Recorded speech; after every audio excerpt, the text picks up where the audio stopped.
지난 한 주 동안도 명절 주간이었는데 생명의 주요 부활의 주님과 함께 승리하고 돌아온 줄 믿습니다. 오늘은 헌금에 관한 교훈이라는 제목으로 말씀을 드리려고 합니다. 돈은 모든 것을 측량하는 척도다라는 포르투갈 격언이 있습니다. 영국 격언에도 돈을 들고 문을 놓고 하면 문은 저절로 열린다라는 그런 말이 있습니다. 그만큼 돈의 힘이 큰 것을 알 수가 있습니다.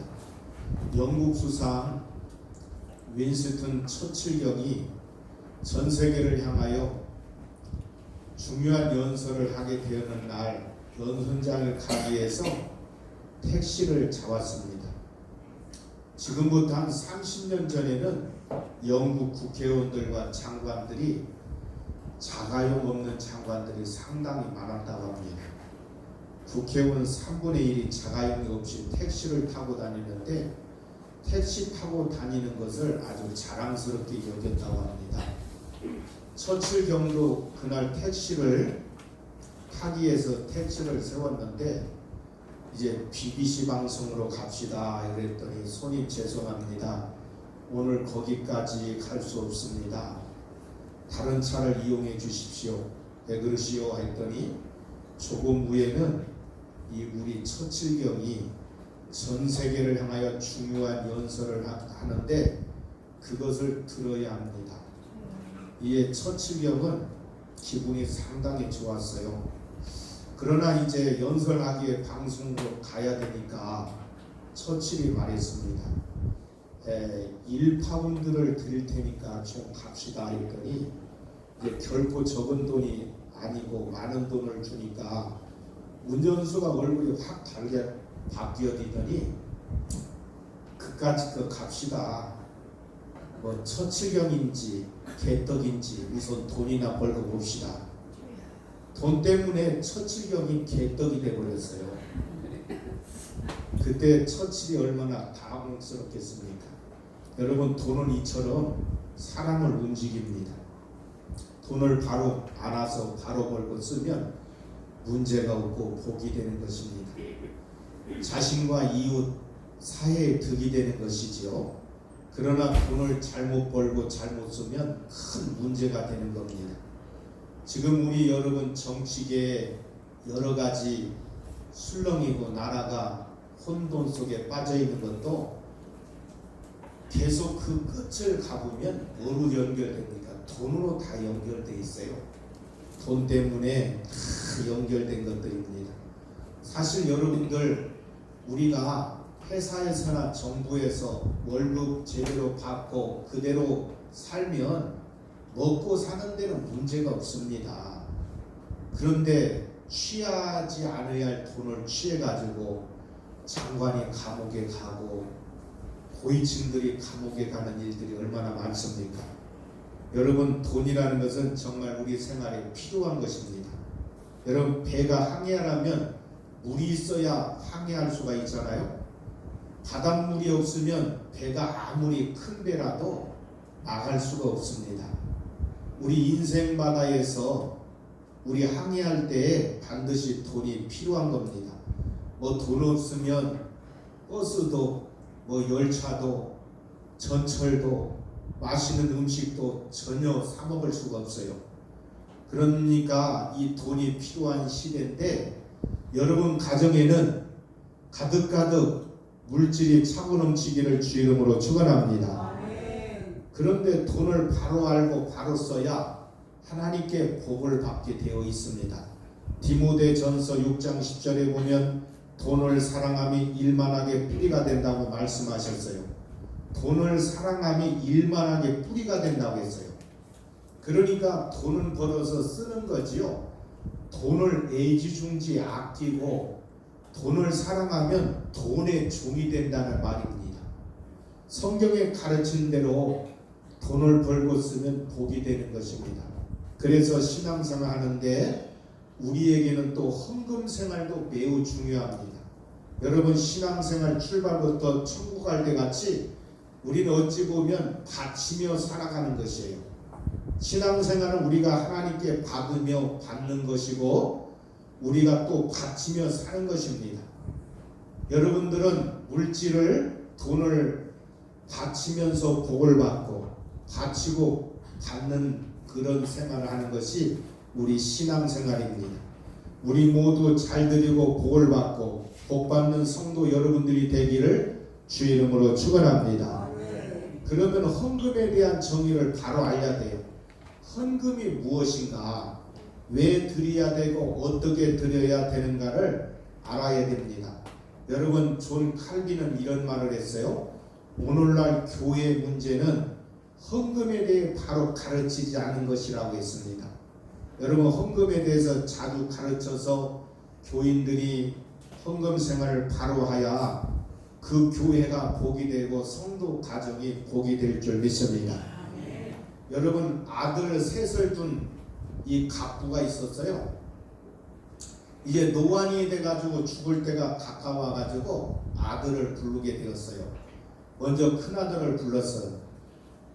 아들아, 이제 내가 살 날이 얼마 남지 않은 것 같구나. 내가 이제 곧바로 죽을 텐데 그러면 너는 어떻게 살려고 하느니 내 계획을 말해보라고 했어요. 아버님, 그런 말씀하지 마세요. 장수하셔야지요. 힘을 내셔야지요. 얘야, 내 병은 내가 한다. 나는 곧 죽게 된다. 내가 죽은 다음에 어떻게 살 건지 어서 말해보라고 했어요. 그랬더니 이 큰아들이 아버지, 제 회사가 잘 되고 있지만 사실은 지금 자본이 좀 부족하고 어렵습니다. 자본이 좀 더 있으면 좋겠습니다. 그랬더니 그래, 나가거라. 둘째 아들을 불렀어요. 둘째 아들이 똑같이 물었더니 그 큰아들과 똑같이 말하는 겁니다. 아버지, 오래 사셔야지요. 힘내셔야지요. 아니야, 나는 오래 살지 못해. 내 병은 내가 안다. 아버지, 사실은 제가 가게가 좁아가지고 아주 힘듭니다. 옆 가게에 사서 확정하면 참 좋겠습니다. 알았다, 나가거라 했어요. 이번에는 여러분, 막내 아들이 들어왔어요. 내 나이가 이제 이렇게 많이 들어서 병이 있고 해서 내가 얼마 살지 못하는데 앞으로 살 날이 얼마 안 남지 않았으니까 그런 이야기를 했더니 아버지, 걱정하지 마세요. 사람의 생명은 하늘에 달렸잖아요. 그러니 편하게 사시다가 때가 되면 편하게 떠나세요. 그래, 그런데 내가 죽으면 너는 어떻게 살 거니 했더니 아버님, 제가 번 돈으로 알뜰히 살고 있으니 저희는 얼마든지 앞으로 살 수가 있습니다. 그래도 내 재산을 너에게 얼마나 주면 좋겠니 했더니 아버지, 저는 재산 받을 필요 없습니다. 제가 아버님 재산을 받아서 부자가 되면 사람들이 자꾸 많이 사귀게 되고 이 여자 저 여자 만나고 다니다 보면 제 몸도 버리고 가정도 파괴될 것입니다. 아버님은 돈에 욕심 부리지 않고 돈의 해악이 이런 것을 이제 있다는 것을 이 아들이 아버지께 다 이야기를 했어요. 그랬더니요, 이 아버님이 막내 아들 그 말을 듣고 눈이 번쩍 들면서 변호사를 불러가지고 거의 모든 재산을 막내 아들한테 주고 큰아들, 작은 둘째 아들에게는 조금 넘겨주었다고 합니다. 여러분, 이것이 뭡니까? 하나님도 마찬가지예요. 돈이 무엇인가, 헌금이 무엇인가 알고 바르게 사용하는 사람에게 큰 복을 주실 줄 믿습니다. 우리는 하나님과 재물을 겸하여 섬기지를 못해요. 그러니 하나님께서는 하나님보다 재물을 더 사랑하면 안 되고 여러분들은 재물보다 하나님을 사랑할 수 있는 이런 마음의 자세를 가져야 될 줄 믿습니다. 그러니까 돈은 돈으로 알고 헌금이 무엇인가를 바로 알고 바르게 사는 사람에게 하나님께서 큰 재물을 주실 줄 믿습니다. 여러분, 자수성가한 한 분이 이제 아내의 전도를 받고요. 이제 예수님을 믿게 되었어요. 자수성가한 사람은 대개 얼마나 알뜰히 사는지 헛돈을 쓰지 않습니다. 그런데 교회 다니면 헌금을 해야 되지 않습니까? 한 번은 이분이 목사님께 찾아갔어요. 목사님, 예수 믿으면 참 좋은데 돈은 얼마나 드는 겁니까? 얼마나 듭니까? 그랬더니 담뱃값 정도는 듭니까? 묻는 거예요. 형제가 헌금은 믿음대로 하는 것이니 형제가 생각한 대로 담뱃값 정도 든다고 생각하면 됩니다. 그분이 이제 그날부로요 담배를 끊고 매주 이제 담뱃값을 드렸어요. 좀 믿음이 들어가니까 이제 술이 끊어지는 거야. 그 다음에 이제 술값을 드렸어요. 그에 믿음이 들어가니까 11조를 드리는 거야. 그래요. 그새 그 후에 집사님이 되고 그 교회에서요 헌금을 제일 많이 하는 집사님이 되었습니다. 그래서 이 목사님께서 한 번은 너무 기뻐가지고 집사님을 만나서 집사님 요즘에 예수 믿는데 얼마나 듭니까? 했더니 목사님 제가 요즘에 비싼 예수님을 믿고 있습니다. 아주 비싼 예수님을 믿고 있습니다. 귀한 예수님을 믿고 있는데 비싸게 믿어야지요. 그분은 헌금을 바로 깨닫고 복을 받고 귀한 사역을 감당하는 귀한 집사님이 되게 된 줄 믿습니다. 여러분 헌금을 왜 드립니까?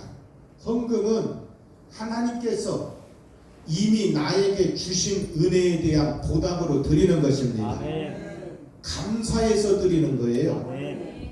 하나님 나에게 지금까지 주신 은혜 감사합니다. 우리 가정을 지켜주시고 우리에게 물질의 복을 주어서 감사합니다 하면서 너무 감사해서 하나님 앞에 드리는 것입니다. 하나님께서 우리에게 주신 복이 너무 많잖아요. 시편 103편에 보면 내 영혼아 여호와를 송축하라. 내 속에 있는 것들아 다 그 성물을 송축하라. 내 영혼아 여호와를 송축하며 그 모든 은택을 잊지 말지어다. 저가 내 모든 죄악을 사하시며 내 모든 병을 고치시며 내 생명을 파멸해서 구속하시고 인자와 긍휼로 관을 세우시며 좋은 것으로 내 소원을 만족케 하사 내 청춘으로 독수리같이 새롭게 하시는도다. 우리가 받은 은혜 중에 제일 큰 은혜가 뭡니까? 죄사함의 은혜입니다. 여러분들 초등학교 시절에 계주하는 경우가 있잖아요. 근데 계주를 할 때 보면 그 계주를 이제 훈련하는 선생님이 어떻게 하냐면 그 발에다가 모래주머니를 달아요. 모래주머니를 달아가지고 운동장을 몇 바퀴 돌게 합니다. 그러면 여러분 무거운 모래주머니 그거 달고 운동장 돌면 얼마나 무겁고 힘듭니까? 그런데 여러분들 모래주머니를 이제 딱 떼어놓고 이제 달리면요 날아가는 겁니다. 날아가. 얼마나 가벼운지. 그러니까 오늘 여러분들 죄짐은 우리를 더 힘들게 하는 것입니다. 여러분 쌀짐은 내려놓으면 되고 모래주머니면 떼어놓으면 되지만 죄짐은 떼어놓을 수가 없어요. 우리 힘으로 죄짐을 떼어놓을 수가 없는 겁니다. 꿈에서도 여러분 죄짐이 나를 짓누르고 여러 가지 힘들게 하는데 그러나 예수의 피가 우리의 죄짐을 다 씻어주시고 아멘. 정결케 하는 것입니다. 아멘. 우리가 이것을 확실히 느낄 수가 있는 것입니다. 여러분 우리 예수 믿는 사람은 죄를 지면 마음에 괴로움을 당하는 거예요. 여러분들이 명절 때도 명절 지나면서 하나님이 원치 않는 죄에 빠지거나 더럽혀진 부분이 있으면요 여러분 마음이 뭔지 모르게 평안을 잃는 겁니다. 마음에 평안이 없고 뭔가 마음이 짜증나고 힘들어. 그러나 그 죄짐을 예수의 피로 다 씻음 받으면 가벼워지고 평안이 넘치게 되고 죄사함 받는 게 얼마나 큰 축복입니까? 여러분 죄 사함 받으면요 우리 병도 치료받는 역사가 일어나는 것입니다. 더구나 우리는 오늘 이 시간에 죽어도 죄 사함 받은 사람은 천국 가게 되니 얼마나 감사한 일입니까? 시편 116편에 보면 여호와께서 내게 주신 모든 은혜를 무엇으로 보답할꼬? 이 말씀은 여러분과 우리 신앙 고백이 되기를 주의 이름으로 축원합니다. 어느 교회 이제 그 목사님이 이제 장례식을 치르게 되었어요. 이제 그 교회에 어떤 분이 죽어서 이제 하간식이 되어 갖고 조객으로 참여한 어떤 젊은 분이 그 하간식을 하는 장면을 보고요 깜짝 놀래버렸어요. 사람이 죽었는데 상주들이 울지 않고 다 둘러서가지고 보아라 즐거운 우리 집 밝고도 거룩한 천국에 거룩한 백성들 거기서 영원히 영광에 살겠네. 장례식 때 여러분 찬송을 부르니까 도대체 이해가 안 갔습니다. 이분은 예수 믿는 집에 장례식을 처음 참석했어요. 보통 여러분 장례식 참석하면 아이고 아이고 하면서 호골하면서 우는 걸만 보았는데 이 사람들은 여러분 울지 않고 찬송을 하니 얼마나 놀랬겠습니까? 그래 하반식을 마친 후 목사님이 한쪽에서 쉬고 계시는데 목사님께 물었어요. 목사님 어떻게 사람 죽었는데 울지도 않고 노래를 부릅니까? 우리는 죽는 순간에 천국 가기 때문에 기뻐서 노래 부르는 거예요 했더니 목사님 정말 천국 있습니까? 있고도 말고요. 목사님도 천국 있습니까? 그럼요 천국은 확실히 있는 곳입니다. 그분이 심각하게 그 말을 받아들이고 그러더니요 그 다음 주에 스스로 교회를 나오게 되었어요. 우리는 지금 죽어도 천국 갑니다. 얼마나 감사한 일입니까? 우리가 이것을 믿는 것이에요. 여러분 성령으로 처녀가 잉태한 것도 믿잖아요. 이거 믿는 거 여러분 쉬운 일이 아닙니다. 여러분 어떻게 처녀가 시집도 안 갔는데 성경은 성령으로 잉태했다고 말씀하잖아요. 여러분 이것도 믿는 것은요 우리 힘이 아닙니다. 성령님이 믿게 하고 성령님이 그걸 믿도록 우리에게 역사하기 때문에 믿어지는 거죠. 여러분 예수 안 믿는 사람한테 그 얘기하면요 정신 나간 사람이라고 합니다. 처녀가 어떻게 아기를 낳냐고. 오늘 여러분 하나님 믿는 사람들은요 그런 것도 믿어지고 얼마나 감사한 일입니까? 오늘 여러분 이런 하나님 앞에 드리는 헌금이 뭐가 아깝겠어요? 여러분 사랑하는 사람에게는 모든 것을 주어도요 주고 싶은 마음밖에 없는 겁니다. 여러분 사랑하는 사람에게 주어도 아깝지 않은 거예요. 예를 들어 여러분 군대 간 아들이 돌아왔는데 그냥 이 아들이 음식 먹는데 아이고 저놈이 비싼 음식 다 먹네 아까워하는 부모님 있습니까?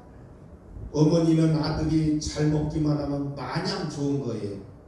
여러분 우리 하나님께서도 우리 사랑하는 성도들이 여러분 하나님을 사랑하고 하나님도 여러분을 사랑하는데 하나님께 드리는 게 뭐가 아깝겠습니까?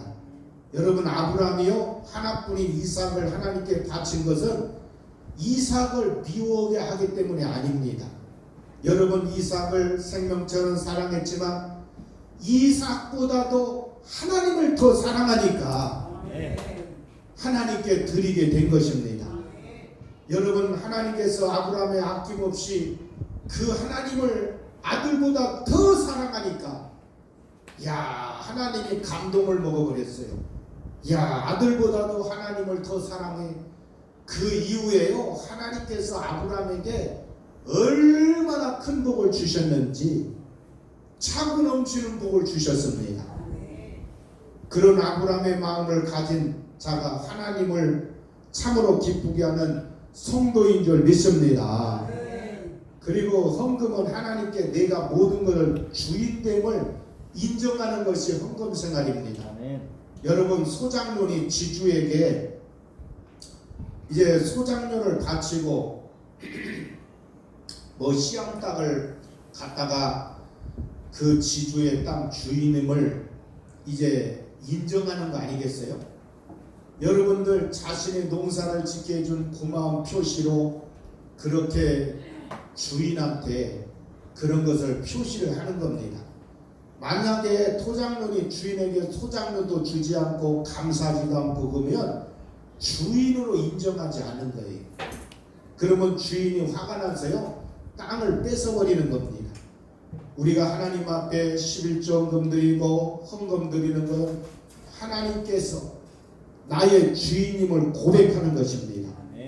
우리가 하나님 앞에 산다는 것은 이거 하나님을 사랑하는 고백의 그 일종이 바로 헌금 생활인 겁니다.